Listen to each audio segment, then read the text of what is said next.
బడికి పోలే సంగీతం నేర్వలి అయితేంది ఆమె భక్తి పాటలు వాడినా జానపద గీతం అందుకున్న అవ్వతోటి పనిచేసేటోళ్ళు పనిలెంత కష్టమొచ్చినా ఆడుతూ పాడుతూ పని చేస్తుంటే అలుపు సొలుపే ఉండది అన్నట్టే మునిగిపోతారంట.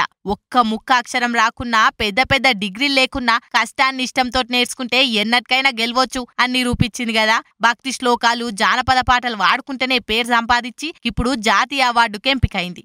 అవ్వ పేరు నారాయణమ్మ, ఉండేది ఫిలిం నగర్లున్న బండారు బాలరెడ్డి నగర్. ఇల్లు గడవనీకే 22 ఏళ్ల సంది Banjara Hills road number 12 Vemireddy ఎంక్లేవ్ల పారిశుద్ధ కార్మికురాలు లెక్క పనిచేస్తుంది. ఎవలైతేంది ఏడుంటేంది టాలెంట్ ఉన్నోలను దేవులాడి మరి పట్టుకుంటామన్నట్టు ఈ మట్టిలున్న మాణిక్యాన్ని ఏరి మరి పట్టింది మన మైక్ టీవీ. అయితే ఈమె పని చేసుకుంటా వాడినో పాట ఎవలో వీడియో తీసి సోషల్ మీడియాలో పెట్టే వరకు అది గిరాగిరా గిరికెలు కొట్టి మన మైక్ టీవీ కళ్ళల్లో పడ్డది. అమ్మని కలిసి ఆమె గురించి ఆమె జీవితం గురించి ఇంటర్వ్యూ చేసినాకల్లా మైక్ టీవీ ప్రొడక్షన్స్ నుంచి కొన్ని పాటలల్లా అవకాశం వచ్చింది. అవ్వకు ఛాన్స్ వచ్చుడే లేటు ఆ పాటలు యూట్యూబ్ లా ఫేమస్ అయి మంచి పేరు తెచ్చుడే కాదు, ఇప్పుడు నారాయణమ్మను జాతీయ కర్మచారి అవార్డుకు ఎంపిక చేసింది. జనవరి 24 తారీఖు ఢిల్లీలో అయ్యే ప్రోగ్రామ్ లా కేంద్ర మంత్రి చేతుల మీద అవార్డు తీసుకోబోతుంది. సుషిరానుల్లా పెద్ద సింగర్ కాకపోయినా మన టాలెంట్ ను కష్టాన్ని నమ్ముకుంటే ఎటువంటి పరిస్థితులున్నా గెలుపు మన కాళ్ళనొచ్చి ముద్దాడుతుందని ఈ తరం పోరలకు షాటి చెప్పిందిలే మన నారాయణమ్మ.